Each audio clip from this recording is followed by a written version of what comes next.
안녕하세요. 해피단동 TV입니다. 이번 영상에서는 얇은 다이마루 원단으로 만든 티셔츠에 시보리를 달아 볼 거예요. 얇은 원단으로 티셔츠를 만들면 목 시접 처리가 힘들 수 있습니다. 시접이 말리거나 늘어나기 때문에 저도 처음 재봉틀을 시작했을 때 가장 다루기 힘들었던 원단으로 기억해요. 시보리를 깔끔하고 예쁘게 달고 싶으신 분들은 이번 영상 놓치지 마세요. 우선 만든 티셔츠를 바닥에 살포시 내려놓습니다. 이때 자연스럽게 옷이 놓이도록 해주세요. 인위적으로 목 시접 쪽을 당기거나 오므리지 마세요. 저처럼 잘 늘어나는 원단이라면 식서 방향으로 재단해 주세요. 잘 늘어나지 않는 원단이라면 시보리보다는 바이어스 하는 것을 추천합니다. 재단은 시접 포함해서 폭 5cm로 잘라주세요. 시접 폭이 넓으면 완성됐을 때 앞으로 쭉 늘어날 수 있기 때문입니다. 시보리의 길이는 여유있게 재단해 주면 됩니다. 시보리 원단을 반으로 접어서 목 너비에 맞춰 선을 그어주세요.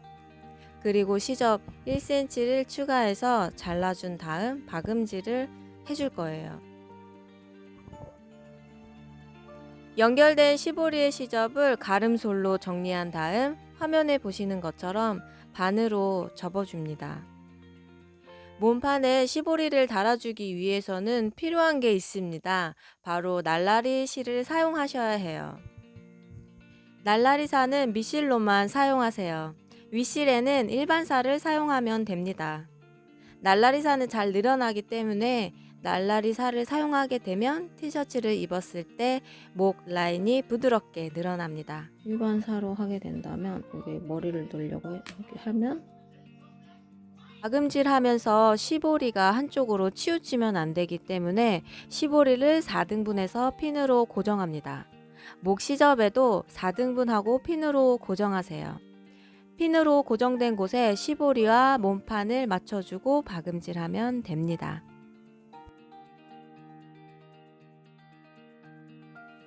이때 목 시접이 시보리보다 조금 더 길기 때문에 시보리를 살짝씩 당겨주면서 박음질을 해주셔야 합니다.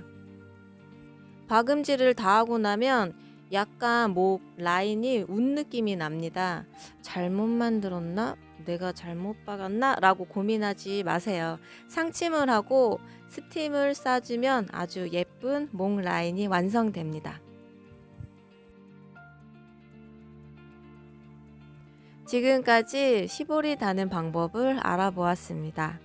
모두 즐겁고 행복한 소잉 하세요. 그럼 다음 영상에서 또 뵐게요. 이상 해피단동이었습니다. 빠잉.